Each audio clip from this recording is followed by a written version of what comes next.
Okay, now I have to go over here.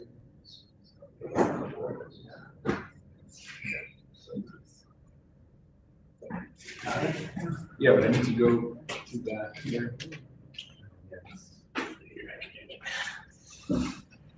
What was the direction? Oh, there it is. There we go.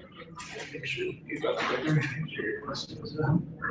Hi, everyone. Okay, so we're good here now. Let's get started. Thanks for joining us again, online and live here. It's a pleasure to have with us today Salem Center scholar Richard Hanania, also president of the Center for, okay, help me out. The Center for the Studies of Partisanship and Partisanship and Ideology. You can repeat that, please. I'm sorry. I'm really bad with things like that. Especially good today, given that we have an election tomorrow, and this is a topic that we're all very interested in. I guess, Richard, please, thanks for joining us. Thank you, Carlos. Okay. Hi, everyone. So as you probably heard, there's an election tomorrow, and I am fascinated by elections because I'm a social scientist and someone who likes politics and someone who pays attention to politics. But this is different. This is not like anything else out there, right? If you say I have a theory about, the cause of war, I have a theory about, the way the economy works. There's no, there's no like, sort of judgment day where everyone's theory sort of gets tested against reality. Some people are right, some people are wrong. So it's like you're combining social science, you're combining politics, and you're combining sort of sport in one place, right? So people's reputations are on the line. People's reputations do rise and fall based on how they do in any particular election. So 2018 and 2020, 2016, there were a lot of pollsters that people thought they're just Republican partisans. They kept showing Republicans doing better than New York Times, CNN, these other polls that people considered the gold standard, and those people were right. Maybe they got lucky, right? Maybe they were actual partisans and they just got lucky, and that's why you have to keep sort of keeping track over time. There's clear winners and losers, and science moves forward because we have data that we can test our theories about politics and the way it works, right? It actually matters, and I would argue, and I haven't written about this before, but I'll just try this idea out on you guys. There are implications for our sort of theory of democracy and how we think about governance more generally. These questions matter beyond, are Republicans or Democrats going to win tomorrow? And if you have questions, I mean, just hop right in. It's fine. Okay, so the conventional story, and this is like the whole thing polling, this is sort of the core of polling. If this is not true, it doesn't work. You might as well give up, right? So there's a quote from Nate Silver. It's the same incentive that a professional golfer has to fix his swing. If he's consistently hitting every shot to the left side of the fairway, for instance, at some point he'll make adjustments. Maybe he'll even overcompensate and start hitting everything to the right instead. Okay, so you look at 2016, you say the Republicans were underestimated. Okay, 2018, Republicans were still underestimated, at least in the races that mattered, in the closer races people cared about, although maybe not overall, but there was a lot of California races that don't matter. And then 2020, it happens again, right? And so the Nate Silver theory, eventually, they're going to hit the other direction, right? They're going to hit it right, or maybe they'll go to the right. And so this is the idea. Polls aren't perfect, but you can't predict the error. If you can unskew the polls, and you could say, well, it's good, but they just underestimate Republicans by 5 or 10 or whatever. That is yes. Richard, but even Nate Silver and they kind of rank order different polls, give grades A, A-, B-. So that is some indication that they are aware of particular kinds of biases in these polls, right? Yeah, so they adjust the pollster ratings based on how they did in the previous election. So I think that's probably good practice. They also have different kinds of models. So they have a model just based on the polls, and then but even like 538 doesn't trust the polls fully because they'll have something they'll adjust it for the model. So they'll have a light model, and then they'll have a deluxe model, and the deluxe model will factor in the lean of the state. Fundraising, expert opinion. So they'll try to stick to the polls, but they'll factor in these other things. Right. Yeah. So even we'll get to that. Even 538, even Nate Silver's having sort of a crisis of faith on this stuff. I think that the polling industry, it's they're 1 or 2 elections away, I think, from people are already doubting it. We'll see with the betting markets, but we're sort of on the way of sort of understanding this in a different way. But until now, until like very recently, this was sort of the. Do you have any evaluation outside of the U.S.? Just like we just had an election in Brazil where the exact same phenomenon. It's twice in a row that the sort of like media narrative dominated left put forward polls that were like systematically against the right. And they're wrong. And it was like really wrong the first round. Yeah, they were shockingly wrong. I mean, it was like 10, 15. Yeah, it was shockingly wrong. Really bad. And it's interesting because there's a thing called the shy Tory voter, so the Tories in England. Although interestingly, Le Pen and Macron, Le Pen tends to be overestimated in polls. So like, who knows? Like, it's just sort of random and it's different. That's seeming right. It does? Hey, Philippe. Good to see you, man. Why does that seem right? Because basically what happened is that they're so traumatized by the fuck up of 2002 when they see Le Pen make it to the second round that now they're like correcting. And this is exclusion. And so it's fighting to the right of the whole because they've been so traumatized by the time they put it to the left of the whole. So I think that's one of the differences in France. I suspect another one is that polarization is, you don't have a bipartisan system and the next big. Yeah. Yeah. And so, I mean, one reason I don't like this sort of it's like every election, I talk to people and everyone always has a theory. It's always just code, right? I remember in 2012, the Romney-Obama election, my friend who wanted Romney to win, he was saying something about cell phones, like cell phones were still sort of newer than they are now in 2012. And he was saying, oh, they call people on cell phones or they don't call them, they're more Republican, I don't remember. But it was stupid. I mean, in the end, the polls underestimated Obama, right? So it's like every single person, like if you go on Twitter, you'll find 100 different theories, and it's just hard to sort of, because there's so much wishful thinking out there that it's like hard to get a scientific feel of what's going on. So here's the evidence that like Nate Silver points to. Okay. So look, you see, he says, okay, overall, right, all years, general election, president 1.3, we're going back to 1998. Governor, Democrat 0.9, Democrat 0.7 in Senate, U.S. House 1.2, 1.1. Okay, 1 point off on average, right? There's Republicans some years, Democrats some years. No, what can you expect? Now, I don't know. Now, see, here's the thing. So you go back, like, what if you just ignore, like, 2000, right? Then it's just Democrats pretty much every year except 2012. This is a kind of p-hacking, but going back to 1998 is also a kind of p-hacking, right? I mean, it's like you have to start somewhere. You do have, if you start in 2002, you do have like 9 out of 11. And then really, it gets really bad around 2014, right? It gets worse and worse.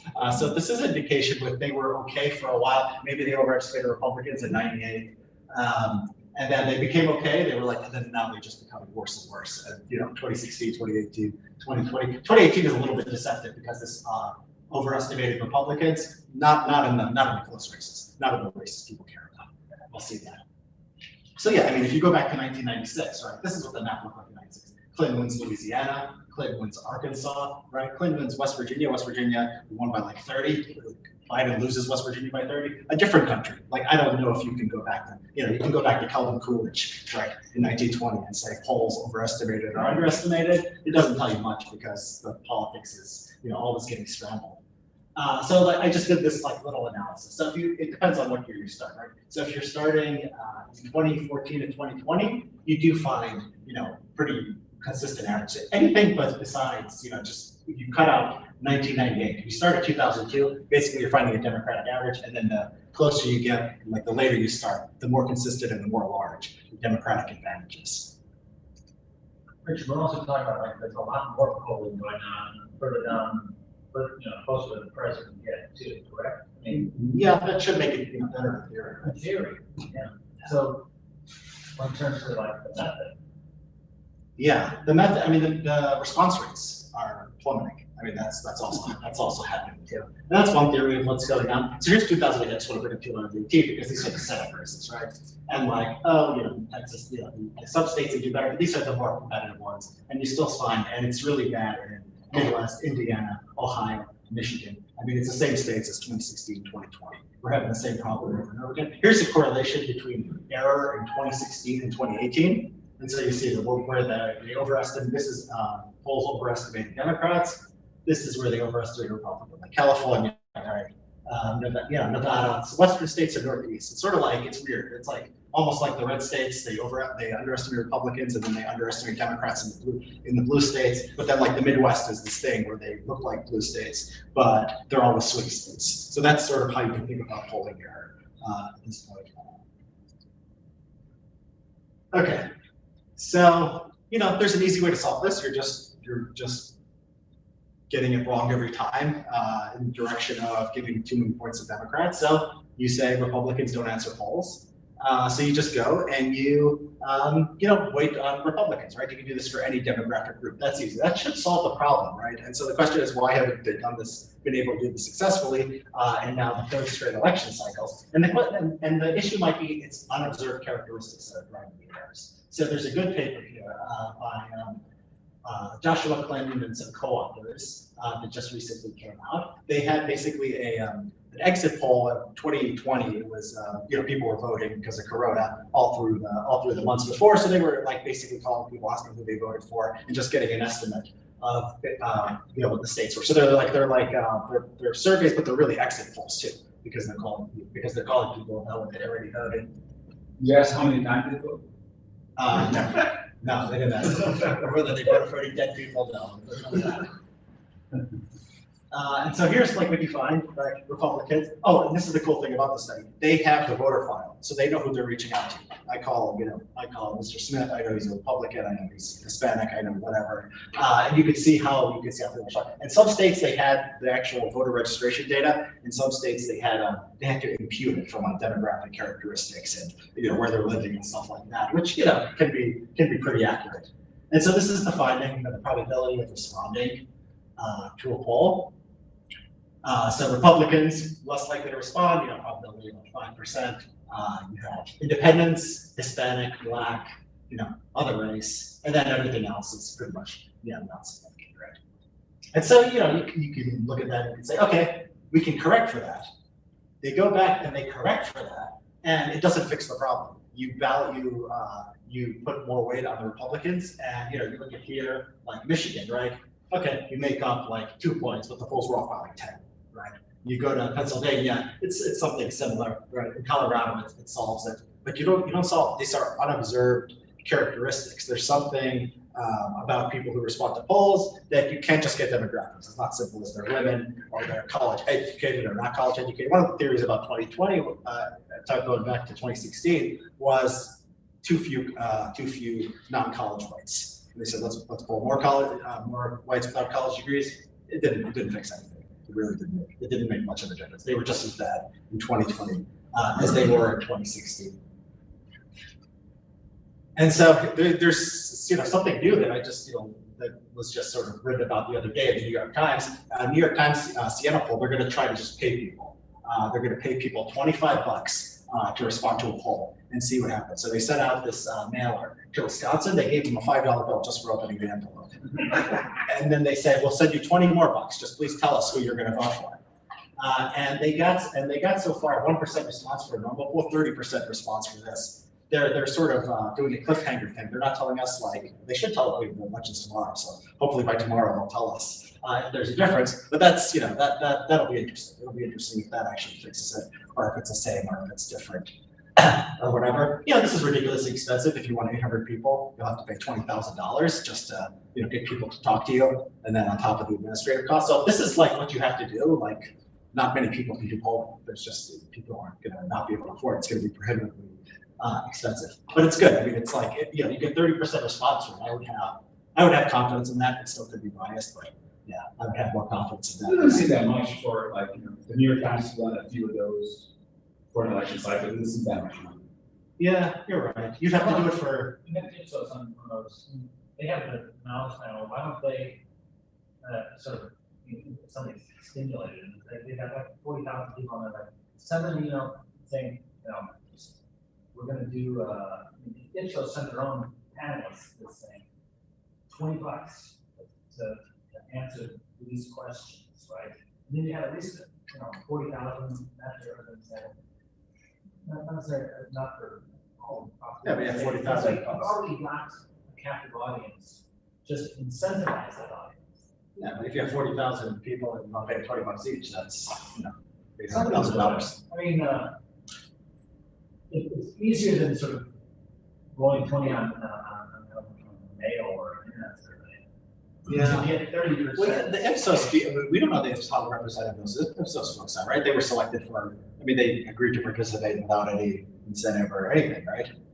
They could be They sales. could be incentivized if they needed it, but yeah. They could be, but the pool of people in Ipsos, right? Right. They were selected. This is just mailing people, right? Mailing anyone. So that seems to be better, right?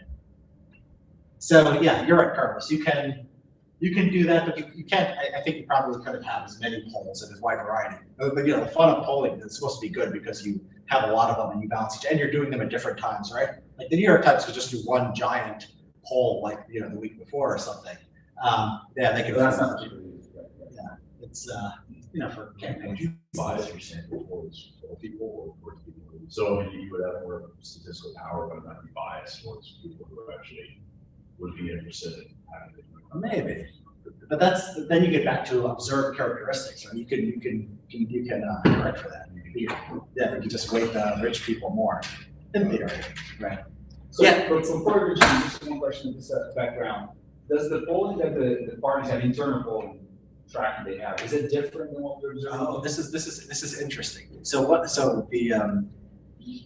they have discretion about whether they release it, and there is there's controversy because a lot of the polls are Republican internal polls this year, and there've been a lot of them coming out.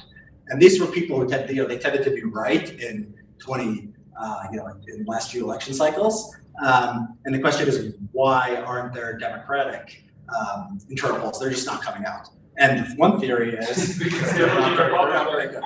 Yes, they're not very good. That's the theory. So who knows? Like maybe Republicans have more of a desire to make themselves feel good or whatever. But yeah, there's a lot of Republican internal polls that are going into these, and they're weighted. I don't know, Silver has some kind of formula where they're considered not fully unless they've been proven, what the average. Okay, so tomorrow, right? This is fun. So the baseline. So just to give you a baseline for people who don't know, the president's party loses in midterms. That happens every election cycle, except, this is funny. 1998, like impeachment. 2002, 9/11, and that's it. That's all from 1946, right? Here you have the Cuban Missile Crisis, right? 82, you have Reagan. And so basically, and the Democrats, I think, have something like 8 seats, right? Is it 8 or 5? Something like that. It's well, whatever. If it's a typical year, they're gonna lose the majority. And the other thing is the president's approval rating predicts pretty, I don't know if that's a great correlation, but it's something, right? It's a R of 0.6. Biden is, in the 40s. And so this is right here, maybe this is Biden. So maybe should just 35 seats. Should be up a lot just based on Biden. So you see how bad it is for presidents. Only a handful of cases they've ever gained. Their approval rating has to be close to 70, right? Just it's a funny thing. The voters are sort of funny. It's like they want, sort of like you ever read about the hunter-gatherer tribes where any single guy gets too full of himself, or he has a good hunt, everyone is supposed to make fun of him and degrade him and bring him down. There's something like that in American democracy. Or maybe it's turnout, maybe just people are excited, but whatever. It's amazing. It's amazingly consistent. You have since 1946. Think about all the changes in America and think about every midterm except 2. I'm sure before that's not interesting, or 2 different systems, 2 different wars. Yeah, I don't know. Yeah, I don't know. I don't know why they didn't go back. Maybe it just started being a thing. Yeah, maybe they were, because the system hasn't changed. The number of seats is the same, and parties are the same for when do we have start having Republican Democrats? That is 18 what? Yeah, much longer than 1940, 46. So you're right. Maybe it's not Yeah, maybe it's not a universal thing. Maybe if you go back. But still, if you still like a very strong path since then. 65 years or so. It's 3 generations of this happening. It's pretty remarkable. I'm guessing if they did have more data, they probably would have shown it. Probably it's not probably not. It also doesn't suggest that there's, radical change every, 8 years, maybe right for that. Every 8 years.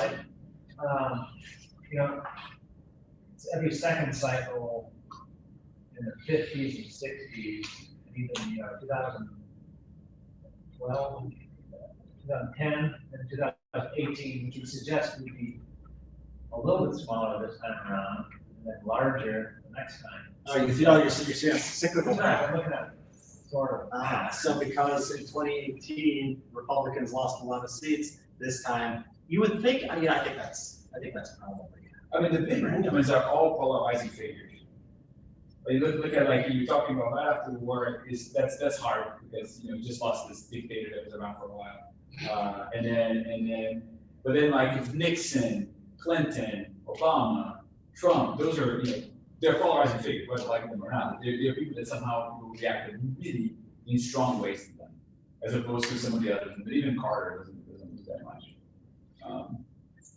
Yeah, and what's going on with presidential approval ratings? Is this sort of a little bit of a digression, but it's related in that they used to be much higher. So Bush went between like 90 after 9/11 to like the mid-20s, and so now you have 3 straight presidents, Obama, Trump, Biden, where it doesn't move much. It's 40-50. I mean, Trump is just amazingly stable. You think about all the stuff that happened in the Trump presidency, you look at the line, it's just like, impeached, okay, 1 point drop, right? It goes back up like a month later. I mean, it really is amazing how sort of sticky, how much it just doesn't matter anymore. So it could be just, it's the polarization. It's just, I think, part of this is probably negativity bias in the news, right? Like whatever's happening, like the president is sort of getting blamed. But whatever negativity bias that is, or whatever people don't like, it's increasing over time, right? So can we have like a president with a 55-60% approval rate? It wasn't that rare in like the 60s and 70s.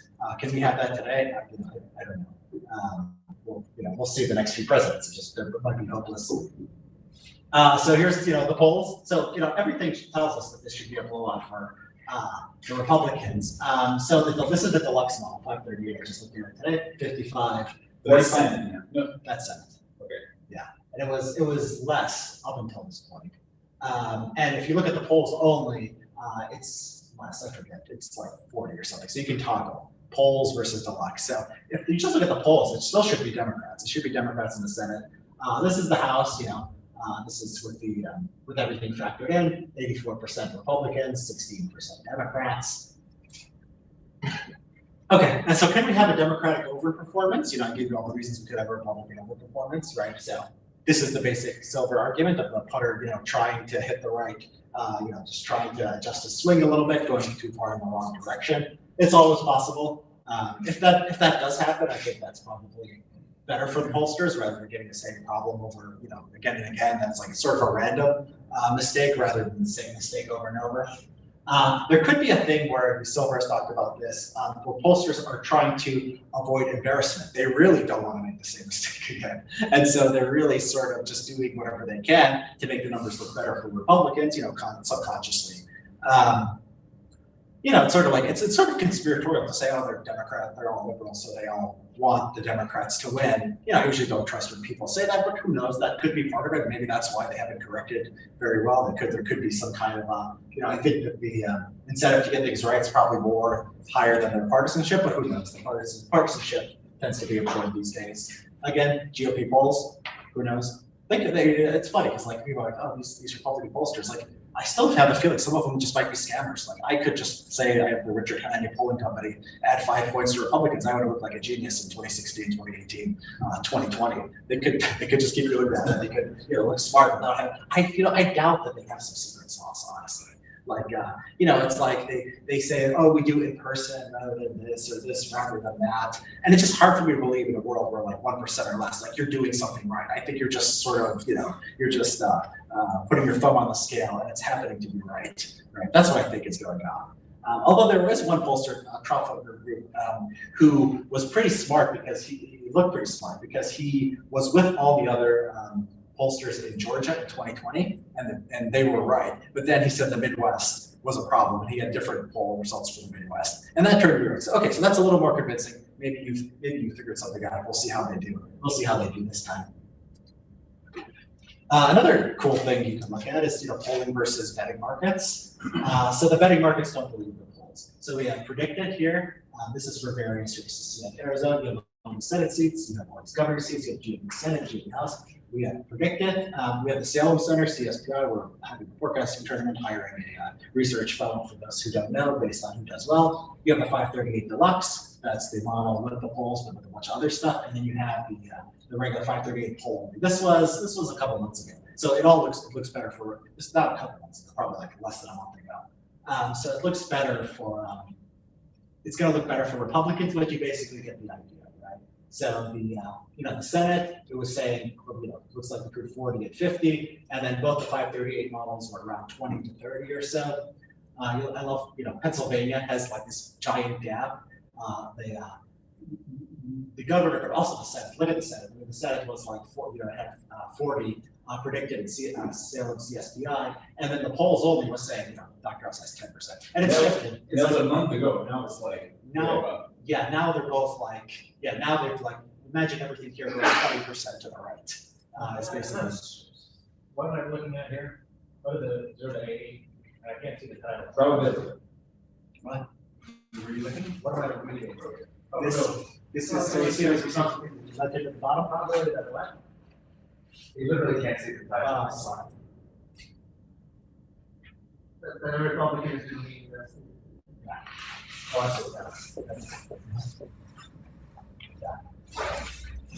So in the Senate, when this was taken, was so the Republicans in the 538 Deluxe taking 25.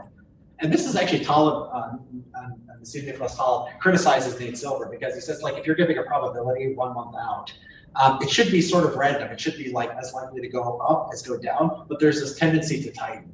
And so this is the critique he has. It's like everyone sort of knew that the 538 would tighten. And like if you knew that, like, and even Silver, I've heard him say stuff like this, and like, but that should have been baked into the model. Like if you could tell, like, oh, it's going to go towards Republicans, you should just do that, from the start, and then it should be random whether it goes more Republican or more Democrat. Okay, and then this is like a week ago. I also looked at Metaculus, by the way. This is fun. So when I did this like a month ago, I didn't look at Metaculus. And Metaculus, for those who don't know, it's just people just go to the site and they give their estimates, probability. There's no betting market. There's no buying and selling. There's nothing like that. It's just I go there, I say I say 60% chance whatever Republicans win, and that is actually closer to the polls, which is interesting, right? Well, first of all, this is poll only, right? So this is like a week ago.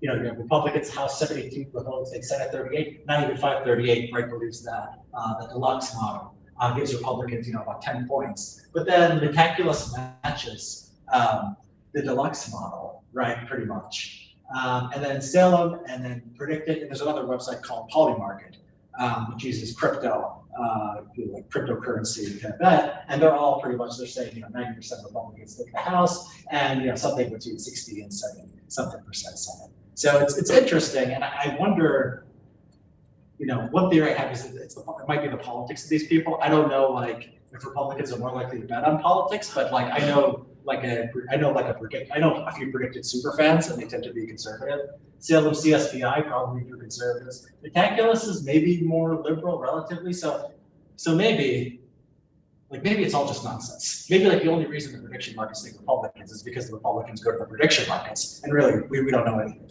It's like a sense of how variables they employ differently. Those three. Which ones? You're saying these 4 things? How are they different in the models? They don't have models. These are just markets. So the people buy and sell. It's like when media can go in and say, I want to buy a contract for that. It's a fact. Looking at probability, you have a model there. Yeah. No, it's not a model. Yeah, 538. These 2 are models. These 2 are what we're comparing. So yeah, that's how predicted works. Predicted is for money. Polymarket is also for money with cryptocurrency. Salem is we have a position prize on the line. right? And then Metaculus has nothing. It's just they sometimes have competitions with prizes, but they not for this. So right now, just check, you can buy for $70 a bet that if your opponent thinks 10, if you get 100. You pay 70 right now, they win, you get 100. That's the equilibrium. That's predicted and So yeah, I mean, so the markets have been better the last few elections than the polls, but it just might be politics. I mean, it just might be that's what they want to believe. So I think there are broader implications for social science. I mean, is this the end of polling? If it's just like, you know, one thing I didn't mention is when like they corrected for balancing based on party. They found that in that earlier study where they were calling people, they found that 50% of Republicans in Wisconsin said they were voting for Biden, right? So it's like they were getting a very, very strange form of Republican, right? Obviously, 50% of Republicans in Wisconsin didn't vote for Biden. And so if that's your problem, if there's just some people, if there's some strong correlation, you know, unless you're paying them, that's like the only thing I can think of. There's no real solution. You ask them nicely, you try to reach them. They don't want to talk to you. So two people could be exactly the same. They could be a white male of the same age, same income, same party registration. One just hates the media and one doesn't. You know, that or just doesn't trust talking to people on the phone. That person's not going to talk to you. You can't solve the problem. I think issue polling is probably close to useless because at least with election polling, you can you can correct over time. We know they've been wrong in the Democratic direction. Last two times we can think about it, we can talk about it. Like, you know, what's your approval rating of Black Lives Matter? Like, there's no election, there's no referendum on Black Lives Matter. We have no idea, like, whether they're getting it right. Some of these things are very sensitive, even more so than how people vote.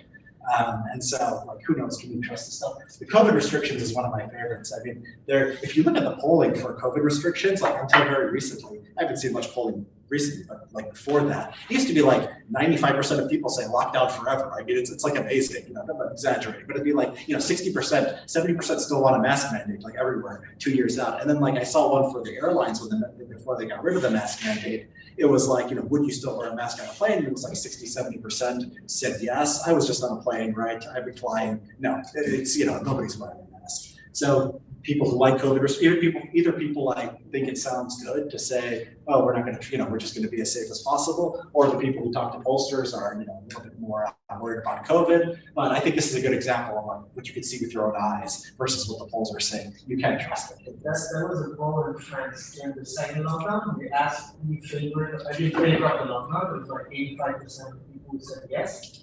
And then they asked the question. So it was still a poll. You didn't have to advise. So do you plan to obey the rules of the second lockdown? And then 85% was, oh no. But then against French people. Yeah, I saw in favor of the lockdown. Oh, sure, yeah, I think it's great. I'm just. So, you know, I mean, we do have some things with like referenda. Those are sort of close. So I had an article on affirmative action. Affirmative action polls very unpopular. You know, it's very unpopular. And actually, you would predict sort of if polls have a liberal bias, it's probably even more unpopular than people would say in polls. But we have referendums, and you know, it loses. So it's, you know, pretty. You can sort of triangulate in different things and say, okay, people don't like affirmative action. That's probably the COVID restrictions. I mean, even like the way, you know, if like politicians have a feel for these things. So the fact that politicians weren't trying to do COVID restrictions for everything, it ended up lifting them, indicating that they could sense something that the polls weren't getting.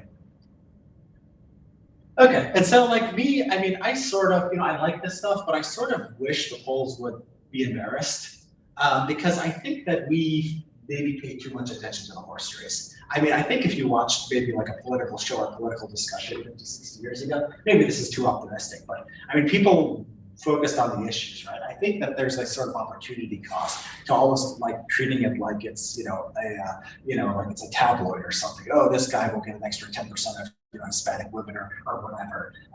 You know, I don't think it's necessarily healthy to always be thinking about things in these terms.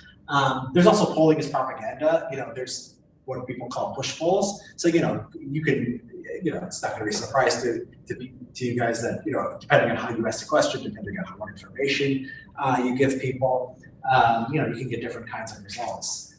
And so, you know, if people are distrusting polls, then that stuff is going to be less effective. You expect less sort of polling as propaganda. You know, it's sort of like, you know, it's like, it's like measuring the electron. As soon as you measure it, you change it, right? Just telling people that there's a pole and 75% support X or Y, that has an effect on sort of the discourse.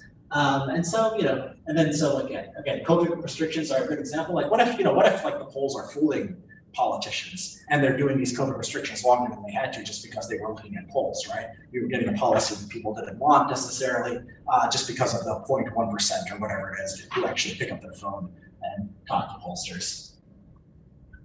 And another thing polls don't capture is intensity of beliefs, is very important. So it might have been with the COVID thing, it might have been like 80% of whatever wanted mask mandates, but I guess politicians were probably responding to people who were really, really angry. And so polling, you can ask like, how much do you care about this? But really all we really end up caring about in practice is the top line number. So, if we see 60%, I think it's probably good to actually pay attention to what people care most about, because that's part of democracy. That's part of taking account of people's preferences, right? And then there's a pessimistic case if assuming, again, this is all assuming the polling once again is embarrassed. It just doesn't turn out to be perfect tomorrow. Maybe without polling, politicians become more out of touch, right? Maybe they have no way to gauge public opinion, and they're just going around, guessing or whatever. Yes, Steve. Question for you. Let's say candidate A and candidate B are truly identical in reality, but the polls say that candidate A is a 5% favor. How does that affect the actual vote? Is there any evidence of that? Is that touchable? In other words, it seems like both parties want to say they're winning, and they believe that saying they're winning increases their actual odds. I don't know if that's true. I mean, or is it the other one? Like, yeah. Why would a liberal bias want to say that the Democrats are winning, unless they believe that makes it more likely? That's what I never understood about the bias. Well, okay, so you have polling data all the way up till the final election happens, and then one person wins, the other one doesn't. So it's just kind of looking at lag data and seeing what that predicts this classification of this person won or did not win. But I have no idea. I think the sort of the conventional wisdom is you want people to think it's close because you want them to think. But the other side thinks it's close. Then. Why? Yeah. Hopefully, you would want the others. You want your side to think it's close, and you want the other side to think it's not. Yeah. Right. Yeah. Well, when you would talk to your own audience, so the Democrat was really +5. The Democrat polls will want to say it's equal, but they don't. It doesn't seem to be that kind of behavior. Like under that theory, you would think the blue polls would under-predict the Democrat, and the red polls would over-predict. But I've never really seen any evidence that that's actually. There's different effects in turnout versus voting for the winner. People like to vote for the winner. There's some evidence of that. People like to be on the winning column.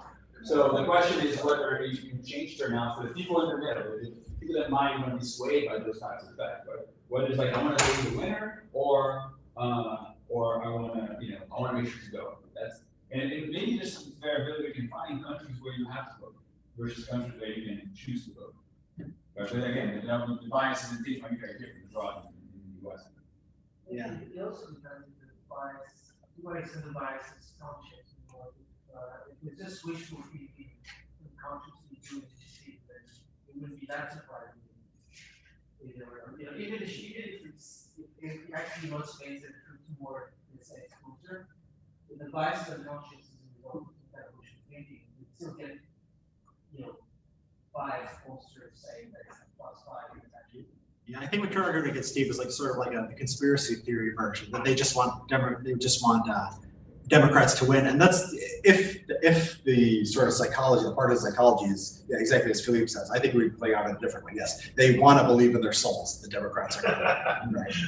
Right. And if they wanted to just do propaganda, they would. I don't know what they would do. They'd probably say it's close, and they'd probably go to the Democrats. So it's not strategic. It's just inherent human.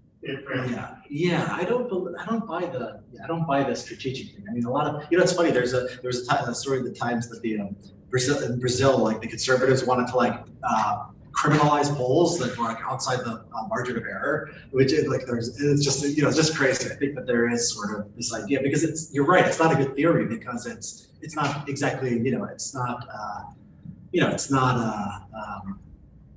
it's not obvious, right, what you should say if you want to propagate. Now, like the internal polls, I mean, actually, now that I think about it, the internal polls do tend to show better for their own side, and you have different things going on because it's not just winning. It like depends on where you're, right? If you're a state where you're like 10 behind, you want people to think it's closer. Yeah, there's no incentive, I think, to go higher, like to say it's okay now, but it's going to be a blowout. So the other twist in the Brazil situation is the fact that you have a 2-round election. Right. Where the first basically there was an incentive to try to convince people, oh, it's over. Lula's gonna win. Don't bother. Don't bother with other candidates here. Like it's over. It's Lula. So if you have a vote for these other non-Bolsonaro versions, just don't bother because there's no chance. But what if Lula supporters could just not show up, right? No, but again, it's a mandatory vote. Oh, it's It's a mandatory vote. So then that's why I think there was an incentive the week before to say, oh, this is over, 10 points ahead, and it shows up with it. Yeah. The second round actually was not that bad, right? But that's sort of. Yeah, exactly. So, yeah, I mean, it's a problem, but the thing is, I mean, I think it's easy to be pessimistic, say with all these mistakes, but people do seem smarter than they were every previously. In 2016, it's amazing how dumb people were. It's like the polls showed like Hillary Clinton up by 3.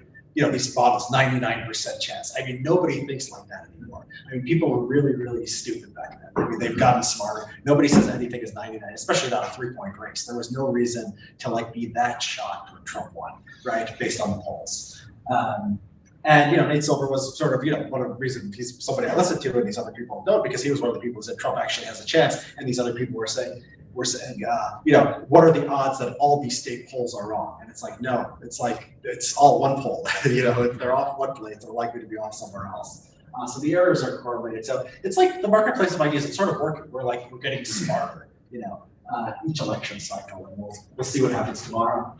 What happens tomorrow? One election doesn't prove anything, but if there's Democratic bias again, if the same states polls are in trouble, there's actually, bring up Silver again, he said, somebody asked him, we keep making the same mistakes. He said, 1 or 2 election cycles, if I thought that there was no way to do this, I would quit. I wouldn't run a polling website anymore. So he's got 2 more election cycles. If we have the same error again, he's gonna have to quit. Nate Cohn, who's a New York Times guy, said something similar on Twitter the other day. He's like, we have to find better methods, and if we don't, if we can't, I'm out. So there could be I think polling, attracts more honest people than a lot of other social sciences. I don't hear other people say that because it has. Exactly.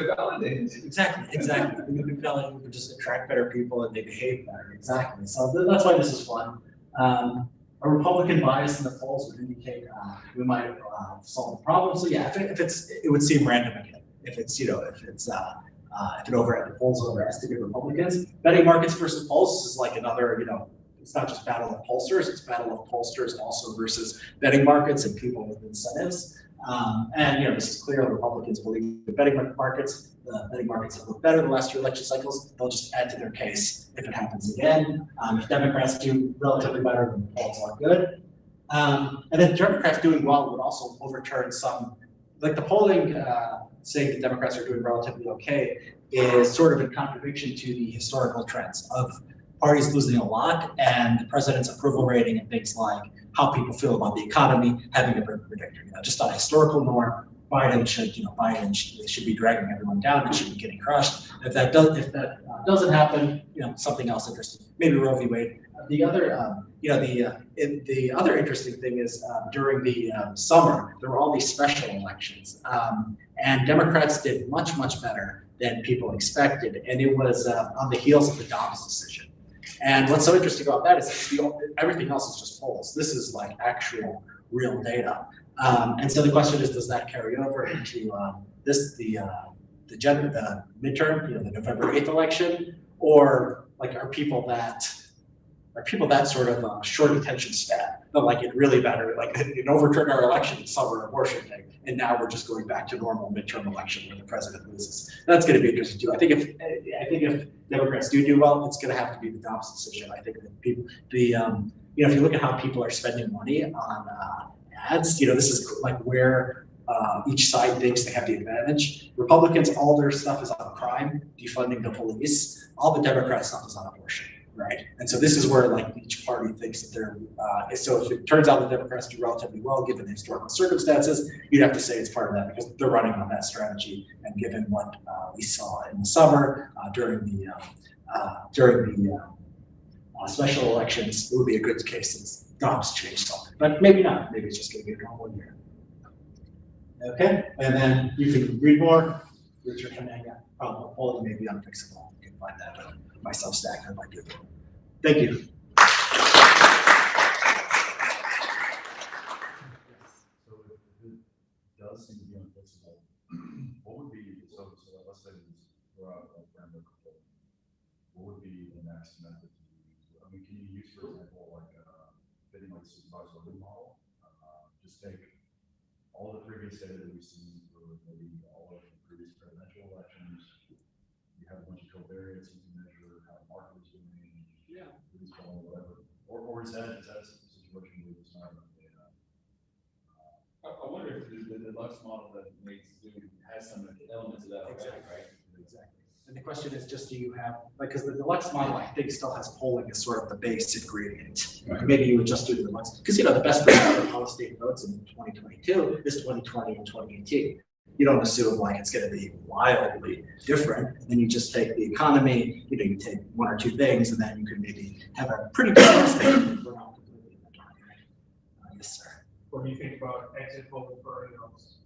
Exit polling for what? Early voters? For early voters? Yeah, but in Arizona, I think that can vote. Yeah, but the early voting is, so I didn't have time to do this before the election, but I actually did a dive into the early voting data, whether it's predictive. It's not. I mean, partly because like in 2020, Trump told Republicans don't vote early vote anymore. So if you look at the, or don't mail in vote. And so if you look at like, there was a poll about, how people who've already voted, it's like, in Pennsylvania, it's like 60% federal, right? It's the same thing. It doesn't mean anything. The Republicans are just not, Trump told them don't trust the mail-in voting, and they're not trusting the mail-in voting. So we'll just have to see. This is like the hilarious about Stop the Steal. It's like everybody who was paying attention knew that they were going to count the day of the election, and then like at some point they were going to count later. Oh, what happened? What are the statistical odds of this? And it's like, no, I knew this, right?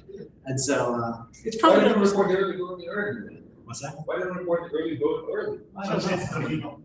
No, but early, as soon as 7 p.m. closes. I agree. There's that seems like a dumb way to do it. If you have the early vote in, like this all Democrats, tell me in the beginning, you don't wait until 4 a.m. That runs a little suspicious. When you add to people's perception, that's the problem, man. I mean, I know it's a different computer, but it's right there. Then you have it. You press a button, you have the count like immediately at 7 p.m. of the early vote. I don't know why they would do it. I mean, is there any like rule-based thing? There's nothing rules in Nevada. I think they can't start validating votes until election day. And I think in the one you're talking about, they have to do all the in-place ones first, and then they could only start. I see. That seems like a rule that one could change to make to give more more reliability, I guess, to the perception at least. Yeah. With that, I don't understand. Like, what is this mystery? Is it that hard to count those voters? Because like in France, like the polls close at 8, like 2 hours later you get the results. Right? I can't see how like having part the votes by mail, Like look at Brazil. There's look at the patterns in Brazil the past few elections.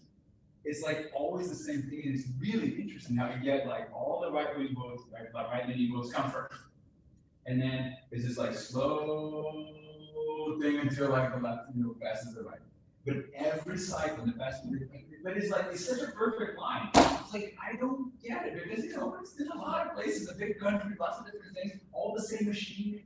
It's like how come? It's the same in France, and that's because, and I'm guessing it's the same in a lot of countries because the left is overrepresented in cities, and the polls close later in cities. So those results are later. In France, and they have very similar things, and I think it does make sense. But I thought it's like during the same night, I'm like, okay, but it doesn't make sense to me. I don't understand. To be fair, I've never researched this. I seriously don't understand it. It's like everybody in the world look at this, it's like, what the fuck, you know, just, nobody understands this, it makes no sense, you know, like, surely there's a way to fix it. But also, Urban governance and interaction. but let me also look at variability in the West, right? Variability in the West is such that, I mean, Texas is a place where election integrity and the sort of machine system you have is really reliable. And it's really fast, and it's really well done, and there's no question. And then you have other states where, you know, it's a mess, and they're predictably urban centers. Places, so I don't know why that is a tendency, but it's clearly like a very, you know, you don't hear things in Mississippi, you don't hear things in Alabama, you don't hear things in Florida as much as in 2000. And that's the delays and weirdness in count and like, you know, late arrivals and stuff like that. So again, I'm not suggesting anything. I'm just saying that it's like unfortunate that's the case. Because I think it just adds to another. Well, the vote by mail, you have postmarked by the date of the election, so it might, your things can come for weeks and weeks afterwards. So there's that, but you're generally right. There should be it's like a zero sum. It's like every I think potential change is seen through the lens of, does this help my side or not? And so there's no like sort of, okay, we'd all be better off if we figured it out. The vote on the Sunday, stop early voting. That's it. Oh, no party likes it. No, I know, but it's just like, it's easy and stuff, but we never think about American elections. The fact that they don't ask for 19. That's not true. That's not true everywhere. Yeah, you do have to show ID. If it's a Democrat state, yes, you don't have to show ID. In states, you don't have to show ID. It goes to this, you know, there's a lot of variability here. But let me ask you a question. We can do a game with you on different numbers, and you're gonna say buy or sell. Okay? Do you want to play the game? All right. Nevada, 65 cents. Buy or sell Republican? Sell? Sell? Yeah. Arizona, 54 cents, Democrat, buy or sell? I would sell that too.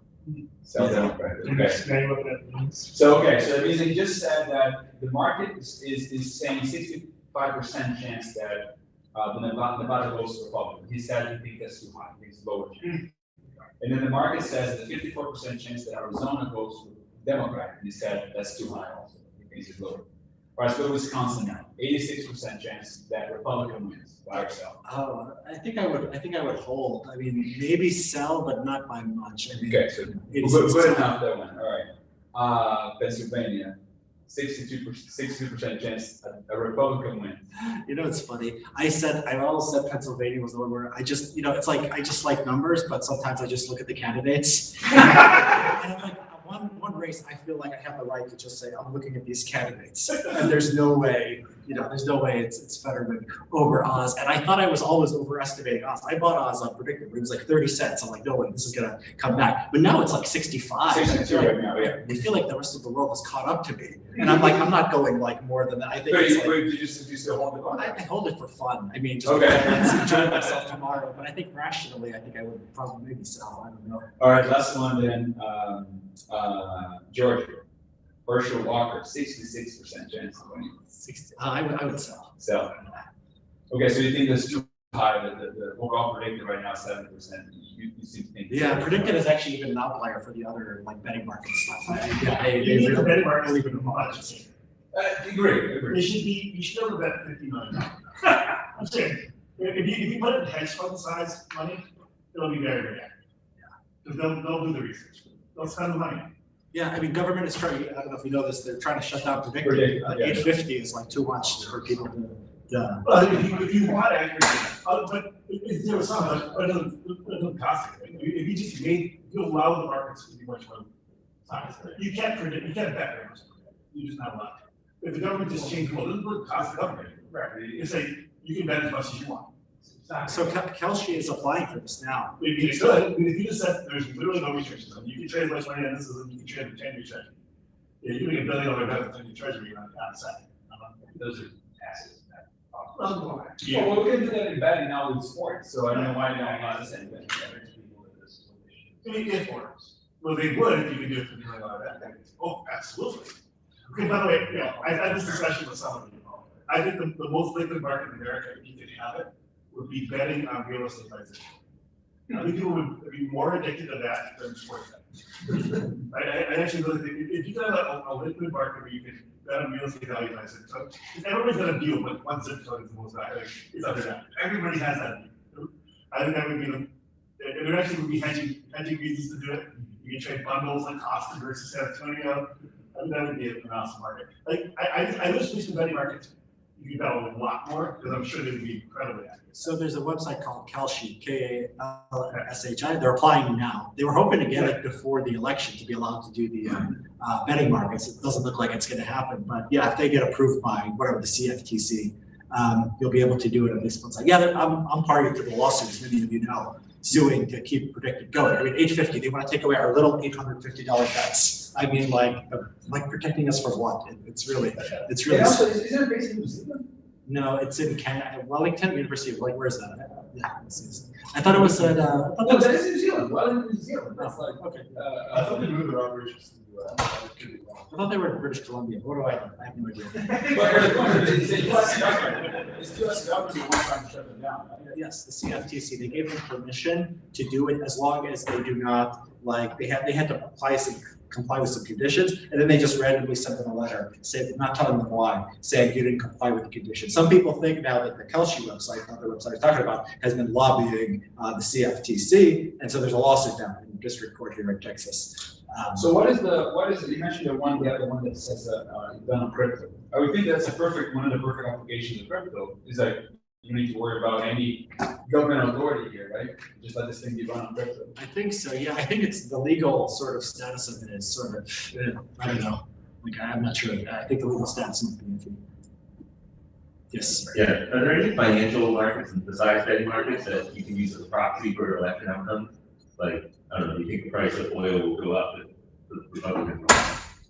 Yeah, I would think so. I'm not an expert. It's not something I've researched, but yeah, I would think so. Remember Bernie Sanders won he lost some primary, and he said, "Oh, the stock market went up. Shows that the fat cats are so happy that I lost." Yeah. So Bernie Sanders, I think would be short the market if he was winning. But yeah, for industry, sure, there's got to be.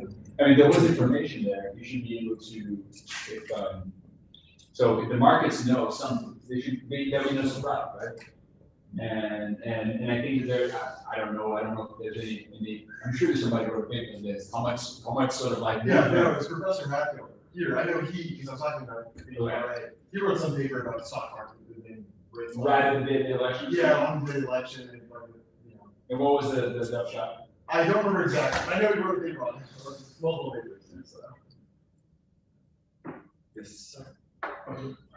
But yeah, so the relation between a lot of poll is cited and what it said, meaning it's going to play the eyes in your times and get cited more, and that's not what a poll's frame is that. Well, a lot of the thing. Well, New York Times does its own polls. So I got a Wall Street Journal alert the other day. It's Republicans making gains, blacks and Hispanics. So if they have if they want to, they'll be inclined to do their own polls. Washington Post does, ABC does their own. So they do their own polls for that. You try to avoid the selective stuff, but that's why you do. That's why you have something like 538. That's why you aggregate. Real Clear Politics does the aggregation too, but I think there's a good case to be made that they put their thumb on the scale and really like Republican polls and don't like Democratic polls. So I trust them a little less. But yeah, that's why we did the aggregation. What was the one you mentioned? Starfall Group, right? Yeah. What are they doing now? Let's see. They're doing the same thing. They're saying Republicans are doing a little better than. Although they're not as distant from the polls as they were a couple of years ago. Yes. So do you think there is an actual number, or are we just chasing nothing? Is there an actual? Well, there's a number. I mean, something's going to happen. No, I mean, is the number in people's heads right now, or is it not? Is the number in people's heads? Are we just bad at polling and we could do it, or is it just impossible to know until the second? I think that you can get closer. I think that you can get closer than you would get from guessing. If I'm a candidate, I want to be up in the poll. No matter what, I want to be up in the polls rather than down in the polls. And the question is, sort of it's a scalar thing. Are we getting better at that, or we're getting worse at that? And if we want to do polling, we want to get better at that. But yeah, I mean, there's something real. It's forecasting. I mean, there's going to be a result. Now, there's like a philosophical question, like some people just don't decide until like, you know, they go in and on the last day or so. So like, you know, what do you do with that? But, you know, ideally you would try to predict that. We're not getting worse everywhere. In France, that's the issue. That's one of the reasons I hate polarizations. Is that in France it hasn't done. Weren't they really? I mean, I thought they were really bad. I thought they really like underestimated Macron. No. No, they were close. No, they were pretty good. I mean, no, I don't think so. I have to go back, but no, they did. Well, they did it on the second round. In the second round, the first one was pretty good. The second round, Same the second. but they were moving in the right direction. You don't. It's hard to say, you know, because in France the last weekend polls can be published. Yeah. So it's hard to say if the difference between the last polls and the actual results is because the polls were wrong or because it kept moving. You know, the momentum kept pushing the people in the same direction between the time the polls were forbidden and the time the election. It's worse in Italy where it's forbidden to publish a poll in the last 2 weeks. Yeah. But you know, it's certainly not as bad and not as systematic as France. In the past 20 years have been doing pretty well. And in fact, even in 2002, when they missed Le Pen in the second round, they haven't really missed it. That's the other thing. You know, like if you look at the trajectory of poll numbers in 2002, it really looked like, you know, Le Pen was on his way to overtake Johnson. And that's what happened. But like I said, it's just like the last few days you can't publish, you can't do polls, it's illegal. So really, they're not doing that poorly. But there's how many countries are we? Because I would be surprised if there wasn't something universal going on in the sense that people are probably responding less. Well, that's the thing. In France, we don't do polling the same way at all. Like we use the online panels, the quota method. We don't do probability sampling. But you know, it's kind of fake in the US because nobody's answering, and you have no reason to think that the people who are not expect that they're not. But so it's only probability sampling, you know, theory. So in France, what do? They just take it. So they have like those companies that have panels of people they recruit on the internet. One reason I'm thinking maybe better is that depending on where they recruit, so you know, if you go on Facebook, if you go on crazy places and put up ads in there to recruit, you're gonna get some of the deplorable business. But you do get, you know, if you just call people because it, you know, like I'm thinking maybe it will trust the best. I'm not sure, you know, it's really kind of like what I'm talking about, but you know, like it does seem that it does better.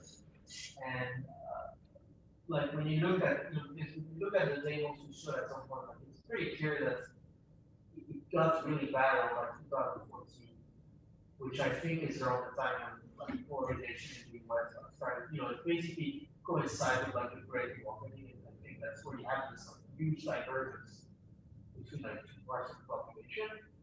And you know, this suggests to me that like you're right that it's clearly there's selection on unobservable, and it suggests to me that those unobservable are like they're linked to this process somehow. It's not clear to me how, but when I compare France, you know, polling in France to polling here, and how it's gotten so enforced here around that time, and how polarization got so enforced around that time, thinking, you know, we have something to do with this, but it's like, yeah. I don't have any like clear theory of how that would work, like, yeah. More like an intuition. Well, I mean, in 2016, I mean, Trump told, I mean, this is such a, you know, unique figure. He just told them the polls are fake, like, don't believe any polls. And that would obviously, you know, that would, you know, have like an effect, obviously. Yeah, but like, you look at your example, you know, it started before that. Yeah. It started before Trump. Well, it got worse. Yeah, I know, it got worse, but I mean, the effect was there already before. Like, No, I don't think so, because you go to 2012. So you oh, yeah, it's the whole period. 2012, Republicans, they overestimated Republicans, but it was Romney, right? But it was like this Yeah, big, non-deplorable sort of guy. It's interesting that the polls overestimated. Well, if you look at the next midterm, you do have These 2014. Okay, they're yeah. Yeah, 2014 is there, but you can claim that, okay, that was one off, and then after that is all Trump related to some degree. Right, and then 2010, and like, yeah, these look perfect. Through 2008, 2010, almost perfect. They're within 1 point on average. So, Yeah, looks like it could just be Trump. It just literally could be It Trump. could be just Trump, right? Yeah, it could be just Trump, but it could also be The Great it's kind Awakening. of like the great awakening in science that started like before, which nobody really understands. How about the British polls last time? Because they got Brexit super wrong, or did they correct back to the right direction, or just left them? I don't know, we're not, well, that, and also it's complicated due to the guess it's all very messy with the news, right? Yeah, it's harder to be comparable. Like, and also when you have more than two parties, it also makes things like, the comparison of error is not true. But I don't think we've been surprised, I mean, there was no, when Johnson called the election after he got prime minister, I don't think, if anything, there was a sort of surprise, I think, on like how much of a majority we would get, right? But I think there was a prediction with Labour, was going to do really poorly, and it did poorly. But that was the last one, it was Johnson that called the election to basically give him like extra mandate, essentially. But before that, nobody. Yeah, I don't know how many countries, like, I'm not sure about UK for all those But reasons. Italy, this time around, I mean, like I said, you know, they stopped all the voting 2 weeks before the election, so that means you know, they expect we should do second accuracy because a lot can change in 2 weeks, but It's pretty good, right? it was pretty good, yeah, it was pretty good. Like, it was basically what happened was very close to what the poll said 2 weeks before the election. So. I think Germany the last time was also pretty close. So It's an American problem. I mean, you know, but I think Brazil is interesting because in Brazil too you have polarization. Yeah, it's a very, I mean, Brazil election this time around is like almost, I mean, you can map almost 1-to-1, minus Joe Biden and in jail that we know of. Other than that, it's a carbon copy of the 2020 election. The issues, the polarization, the doubts on the polls, the doubts on the election, I mean, it's just like, it's the same exact story, right? And the polling, really wrong exactly, right? So yeah, and it's very polarized, right? Similar figure, right? So that could be just that. If you have a figure like that, people, you know, goes away. But I mean, yeah, I see that. I don't have a clear theory of how you get from polarization to this very intuition, but I do feel it's something where that's where I would dig. Well, it's trusted institutions, right? You have this. Yeah, but Like Le Pen, I'm sure voters distrust yeah, that's institutions. why, you know, that's so, you know what, that's why I was talking about the online panel versus, you know, probably something was just dialogue or in the US. But you know, in the US, one reason I'm not convinced of the situation is that I remember reading a paper about 2016 where they compared polls that were conducted, because some polls in the US are conducted online too, and the polls that were conducted online, the polls that were conducted by phone, and that wasn't much different. It was actually before the election, because some people were talking about the actual like shy Trump voter, and it was in the New York Times from the piece, you know, they looked separately at polls depending on whether they'd been conducted by phone or online, and they didn't find much difference. So that counts against this year. If this held up, you know, we'd be interested in seeing a similar comparison to 2020. If one was clearly better, phone or online, people would just do that one, right? And the fact that people aren't just doing one or the other. Well, like my thinking is that it may depend on how people online are recruited. Like I said, you know, that's why I was talking about, you know, my example that may not actually correspond to other recruiting, but if you go and recruit some people on like crazy anti-vax Facebook groups, like I'm So you would thinking just say, I have to get percentage of my respondents from anti-vax groups, you would say, I mean. well, yeah, that's what I was talking about myself in the problem before. Like, you know, the issue seems to be with like traditional polling is that you don't, in the US, for example, you don't get the electoral votes, for example. Yeah. You get Republicans, but like you say, they're like very unusual Republicans that like vote 5 and 50%. And so my thinking is maybe some of those online panels, they go and recruit people in places where you can find the electoral votes. And then they'll have them in their panels. See, they do like. So you say I need 30% Republican, but I'm gonna get like half of them from anti-vax websites, or like Newsmax or something, and then maybe it will work, maybe. Well, we don't know how long you are, so I mean, we get. Well, but so, I mean, you know, that's the weird thing about the French culture. What they do is that they do quota points, and they use like very like rough like socioeconomic groups, like, and they just like, and they set quotas, and they fill them. So the first, it's like the first people in their town that just participates, that they go toward the quota, and once the quota is achieved, they just stop, you know, they try to fill the other quota, like, and so you would think it wouldn't work that well, but it works pretty well, it was just. So I mean, we're making fun of the polls, whatever, but it's still probably better as a set of indicators than any of this sort of like a structural model, right? Not a structural model, it's sort of like, oh, the economy's doing this bad, and whatever. We know how the predictive model that we have. I think 2020, you would have been better ignoring the polls and going with like just the fundamentals. The economy was strong. He was, incumbent president. The poll said he should have lost by a lot, but it was close. And you took Trump's approval rating, which is low, but then the economic fundamentals, which were good, and his incumbency, and maybe you'd say 50-50, but then the poll said, yeah, Biden should win easily, and he did it. So yeah, I mean, you get a lot just by assuming like Texas is red, like California is blue. You know, you get a lot, and then add the economy, add a few things. Yeah, that's the question. I mean, does polling add something? I'd say it's been really bad. Probably every election until 2016 and 2020, it probably added a lot. I think the problem with fundamental type model is that you can really easily get overfeed because you have so little, you know, such a small sample size, and it's so easy to like tweak your model so that you can fit the data anywhere you want to. So you can get, oh, my model correctly predicted all of the previous election, and this time it says that the Republicans are totally winning, even though the polls are saying that.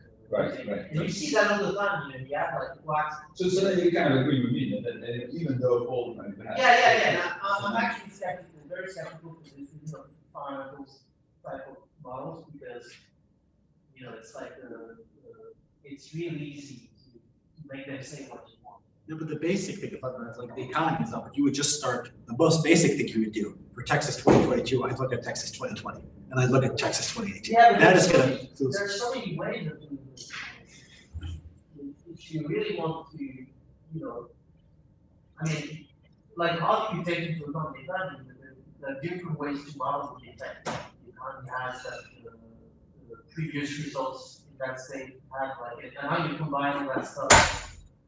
Well, the states are pretty consistent here. I mean, they're not that huge of a difference. I mean, I think Trump in 2016, 2020, I don't think it was that big of a difference. Maybe 4 points, right? No, but I mean, my point is like when you come up with like the fundamentals, the model based on fundamentals, you know, there are many different potential ways of doing this, and taking into account those different things, building the models that take into account those different things.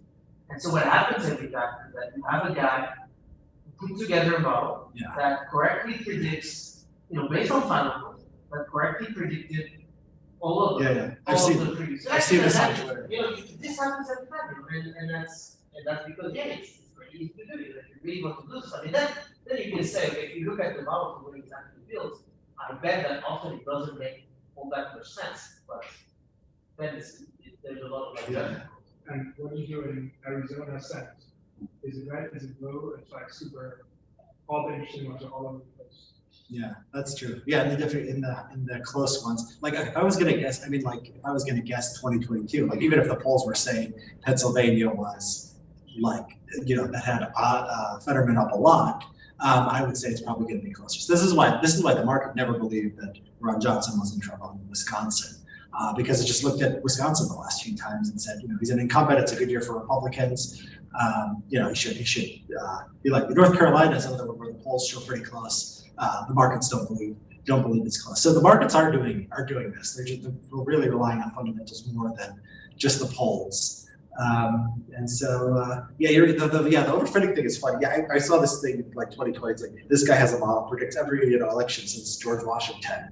And it's like every cycle you have one of those guys. Yeah, like you could make it like, okay, the taller guy plus the the side that's losing in the polls is gonna hide that guy up, you know, and say, oh, it's gonna be, people are gonna be really impressed because he predicted, correctly all of the previous election, but yeah, I can give you a model that can correct all of the answers. It's a small bit of Everything that hasn't happened, the thing I want to happen next time is also gonna happen. Here's the model.